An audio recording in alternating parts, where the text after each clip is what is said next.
Heart की बीमारी India में लगातार बढ़ती जा रही है। हर परिवार में कम से कम आपको एक लोग हार्ट की बीमारी से ग्रसित दिखे जाएंगे और त्योहारी सीजन भी नजदीक आ रहा है।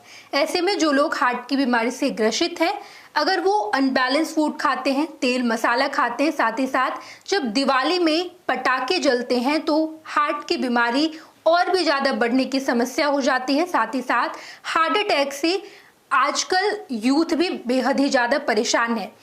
त्योहारी सीजन नजदीक आ रहा है, इसको लेकर हमने सोचा कि जो हार्ट से ग्रसित लोग हैं उनके लिए हम डॉक्टर को लाएं और उनके साथ बातचीत करें कि आखिर वो इस त्योहारी सीजन में एहतियात कैसे बरतें।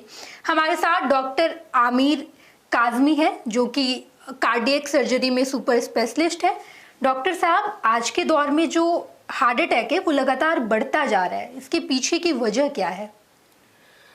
देखिए, इसके बहुत सारे कारण हैं। जो एवरेज जो एज अगर देखा जाए इंडियन पॉपुलेशन में, तो ये हार्ट अटैक का जो एज है या फिर कोरोनरी आर्टरी डिजीज का जो एज माना जाता है, जो एवरेज एज है, वो इंडिया में काफ़ी कम है अगर हम वेस्टर्न पॉपुलेशन से कंपेयर करें। इसका बहुत सारे रीज़न है। इंडिया में हाइपरटेंशन या डायबिटीज़ की समस्या बहुत ज़्यादा है। लोगों की लाइफ स्टाइल उतनी अच्छी नहीं है, सेडेंटरी लाइफ स्टाइल है। एक ही जगह लोग बैठ के काम करते रहते हैं। ऑफिस आवर में या बैंक के जो एम्प्लॉइज़ हैं वो दिन दिन भर एक ही जगह पर, एक ही सीट पर, चेयर पर बैठ के काम करते हैं। एक्टिव लाइफ स्टाइल नहीं है। इसके अलावा बहुत सारे रिस्क फैक्टर होते हैं, जैसे स्मोकिंग एक ख़ास तरह का बहुत एक्टिव रिस्क फैक्टर माना जाता है। फैमिली हिस्ट्री है, डायबिटीज़ है, हाइपरटेंशन है। ये सारे रिस्क फैक्टर्स जो होते हैं मिलकर ये हार्ट के जो प्रॉब्लम को या अभी जो समस्या है वो दिन ब दिन बढ़ती जा रही है इंडिया में। जी बिल्कुल डॉक्टर साहब, एक चीज जानना चाहेंगे कि बैलेंस लाइफ स्टाइल क्या होता है, कि ये चीज करना चाहिए, आप बीमारी से दूर रहेंगे? देखिए, बैलेंस्ड लाइफ स्टाइल तो वो सब लोग मोरलेस जानते हैं, लेकिन उसको फॉलो करना आसान नहीं होता है। बैलेंस लाइफ स्टाइल का मतलब कि आपकी लाइफ स्टाइल थोड़ी एक्टिव होनी चाहिए। आप किसी भी फॉर्म में एटलीस्ट आपको डेली 45 मिनट्स या 40 मिनट्स जो होता है एक्सरसाइज करना है। Exercise in the form of brisk walk, कम से कम ब्रिस्क वॉक आपको करना है। इसके अलावा खाने पीने पर ध्यान देना है। जंक फूड जो होते हैं, हम लोग रेगुलर बाहर जाते हैं, जंक फूड लेते हैं, ऑयली फूड या फिर बाहर रेस्टोरेंट का खाना।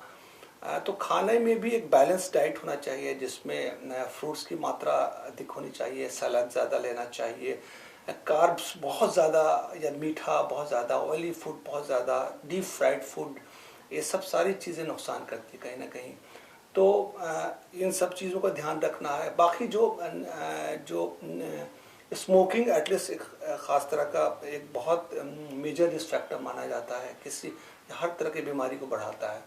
तो स्मोकिंग बिल्कुल अवॉइड करना। किसी भी तरह का नशा जो होता है वो सब डिलेटेरियस इफेक्ट कॉज करता है। इसके अलावा बहुत सारे रिस्क फैक्टर ऐसे हैं जिनको हम लोग जो हमारे कंट्रोल में नहीं है, ये जो कि फैमिली से इनहेरिट होते हैं, लेकिन हम लोग चाहें तो उन्हें कंट्रोल कर सकते हैं। जैसे हाइपरटेंशन हो गया, फैमिली हिस्ट्री या हार्ट डिजीज़ की, डायबिटीज़ है, तो ये चीज़ें जो होता है फैमिली से इनहेरिट होती हैं। तो इन सब चीज़ों को हम लोग बहुत हद तक कंट्रोल कर सकते हैं। बाकी मॉडिफाइबल रिस्क फैक्टर्स जो मैंने सब आपको बताएं, तो वो सब चीज़ें हमें बिल्कुल स्ट्रिक्टली अडेयर करना चाहिए कि जो हम लोगों के लिए सेफ हो। बिल्कुल बिल्कुल डॉक्टर साहब, आजकल कोरोनरी आर्टरी में ब्लॉकेज की बड़ी समस्या है, तो इसमें किस तरह का सर्जरी होता है? देखिए, कोरोनरी आर्टरी डिजीज का जैसा मैंने आपको बताया कि ये एक तरह से one of the most common cause, आप ये समझिए कि जो हार्ट का प्रॉब्लम हो रहा है। अल्दो हमारे इंडिया में वाल्व की भी प्रॉब्लम है, जो वाल्व रिप्लेसमेंट, बहुत सारे लोगों को वाल्व की प्रॉब्लम होती है, हार्ट के जो वाल्व होते हैं वो ख़राब हो जाते हैं, तो वो भी एक है। लेकिन जो सबसे ज़्यादा कॉमन है वो कोरोनरी आर्टरी डिजीज़ है।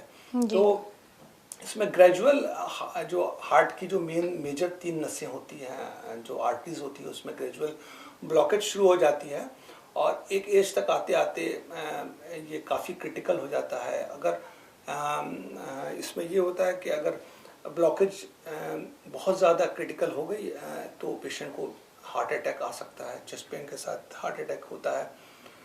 तो ये सारी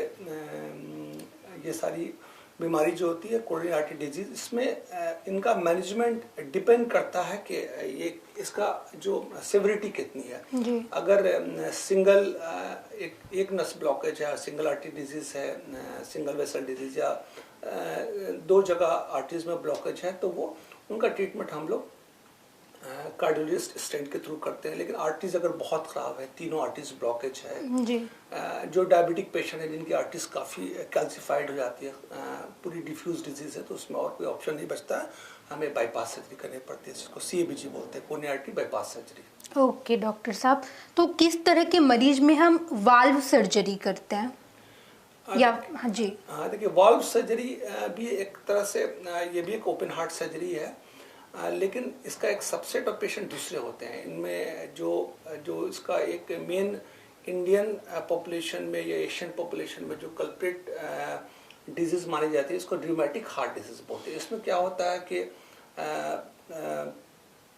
बचपन में किसी वक्त में एक ख़ास तरह का एक स्ट्रेप्टोकोकल इन्फेक्शन होता है, जिसके बाद अपने ही बॉडी में वाल्व के अगेंस्ट होता है एंटीबॉडी बन जाता है। धीरे धीरे वाल्व का डिस्ट्रक्शन शुरू हो जाता है। करीब करीब 15-20 ईयर्स आते आते जो होता है वाल्व जो होता है में सिकुड़न आ जाती है, वाल्व में लीकेज शुरू हो जाती है, तो इसको र्यूमेटिक हार्ट डिजीज बोलते हैं।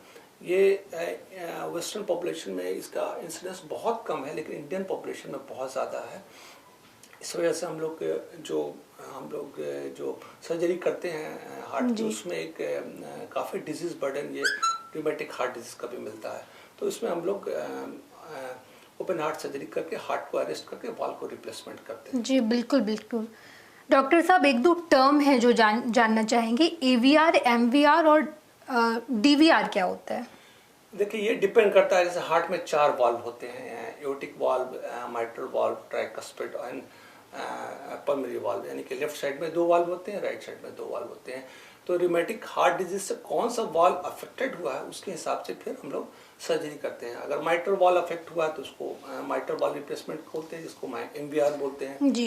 एओर्टिक वाल्व अगर अफेक्टेड हुआ है, जो कि एओर्टा में होता है, तो उसमें जो आप वाल्व रिप्लेसमेंट करें उसको एओर्टिक वाल्व रिप्लेसमेंट। अगर दोनों वाल्व खराब हो गए, दोनों एओर्टिक एंड माइट्रल, तो उसको हम लोग डबल वाल्व रिप्लेसमेंट बोलते हैं, DVR इसको बोलते हैं। जी डॉक्टर साहब, रीडू बाईपास एक टर्म है, तो वो बताइए वो क्या है? देखिए, रीडू मीन्स जो एक तरह से टर्म है, रीडू मीन्स दोबारा कोई अब सर्जरी करना, मीन्स होता है सेकंड टाइम। तो किसी वजह से अगर फर्स्ट जो सर्जरी हुई, प्राइमरी सर्जरी हुई, उसकी वजह से वो surgery in the due course of the time या वक्त के साथ वो ऑपरेशन फेल हो गया, जैसे किसी के बाईपास सर्जरी हुई या फिर किसी का वाल्व रिप्लेसमेंट हुआ, लेकिन वक्त के साथ वो वाल्व अगर ख़राब हो गया, वाल्व में फिर से ब्लॉकेज आ गई, या फिर बाईपास सर्जरी हुई तो वो दोबारा उसमें ग्राफ्ट में प्रॉब्लम आने लगी, प्रॉब्लम बहुत ज़्यादा हो गई, तो फिर हम लोग सेकंड ऑपरेशन भी करते हैं, सेकंड बाईपास या फिर सेकंड वाल्व रिप्लेसमेंट भी सर्जरी होता है, जिसको रीडू सर्जरी करते हैं, और ये किया जाता है। बिल्कुल होता है। जी बिल्कुल डॉक्टर साहब, आप हार्ट हॉस्पिटल के डॉक्टर हैं, तो वहाँ पर ये सर्जरी होती है या नहीं? बिल्कुल होती है। रीडू सर्जरी का जो सबसेट ऑफ पेशेंट थोड़ा डिफरेंट होते हैं। इसमें हमें एक तरह से आप ये समझिए कि जैसे अगर वाल्व की रीडू सर्जरी हो रही है, तो जो खराब वाल्व होता है उसको एक्सपांड करना पड़ता है, यानी उसको निकालना पड़ता है, और फ्रेश एक हमें जो है फ्रेश वाल्व सीट करना होता है। अगर इसी तरह से अगर बाईपास सर्जरी उसकी हो चुकी है पहले पेशेंट की, उसमें ग्राफ्ट अगर बंद हो गए, तो हमें बॉडी से दूसरा कंडूट्स यानी कि ग्राफ्ट निकालने होते हैं, और दोबारा फिर बाईपास उसको करना होता है। वाल्व रिप्लेसमेंट के अलावा और कौन कौन सी सर्जरी होती है? देखिए, मैं पर्सनली तो सारे तरह के इवन हार्ट की सर्जरी करता हूँ, इवन वैस्कुलर सर्जरी में बहुत इंटरेस्टेड हूँ मैं। लेकिन ये होता है कि जो किसी पर्टिकुलर हॉस्पिटल में किस तरह का सबसेट ऑफ पेशेंट आते हैं वो भी इम्पॉर्टेंट है। हार्ट हॉस्पिटल में मोस्टली हार्ट के पेशेंट ज़्यादा होते हैं, ऐसे मैं पर्सनली वैस्कुलर सर्जरी भी करता हूँ, वेरिकोज वेन की भी सर्जरी होती है, वो भी करता हूँ। और तो एक तरह से, लेकिन जो भी पेशेंट आते हैं इस तरह के, थोरैक्स के भी बहुत केसेस होते हैं जिसमें हमें लंग्स पे सर्जरी करनी है, थोरैकोटोमी करनी है, या फिर वैस्कुलर के बहुत सारे केस होते हैं जिसमें पेरिफेरल बाईपास जिसको हम लोग बोलते हैं, पाँव की नसों में ब्लॉकेज हो गई। तो जिस तरह से हार्ट की नसों में बाईपास होता है, उसी तरह से पेरिफेरल बाईपास भी होता है, वहाँ भी हम ग्राफ्ट बाईपास करके लगाते हैं। तो हम लोग, मैं यहाँ वेस्कुलर सर्जरी भी करता हूँ, वेरिकोज वेन की भी सर्जरी होती है, थोरैकेटोमी भी होती है, वाल्व रिप्लेसमेंट भी होता है, बाईपास सर्जरी भी होती है, रेडियो सर्जरी भी होती है। तो every spectrum of operation is covered here.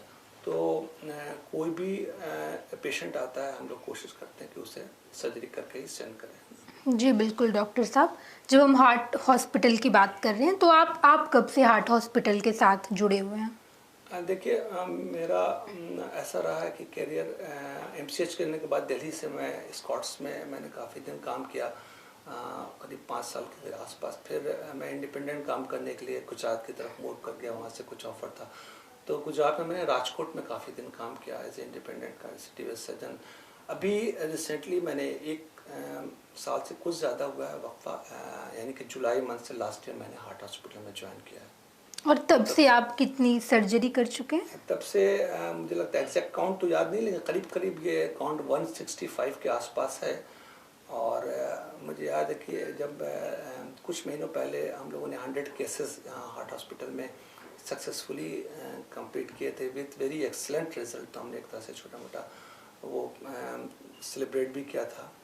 तो ऐसा ही है कि केसेस चल रहे हैं, और यहाँ भी वॉल्यूम ऑफ केसेस इनफैक्ट जो था हार्ट हॉस्पिटल में काफ़ी अच्छा, नंबर भी काफ़ी अच्छा है, क्योंकि एक तरह से कहीं ना कहीं पायनियर हॉस्पिटल है, डॉक्टर ए.के. ठाकुर का एस्टैब्लिश्ड हॉस्पिटल है, काफ़ी नोन है।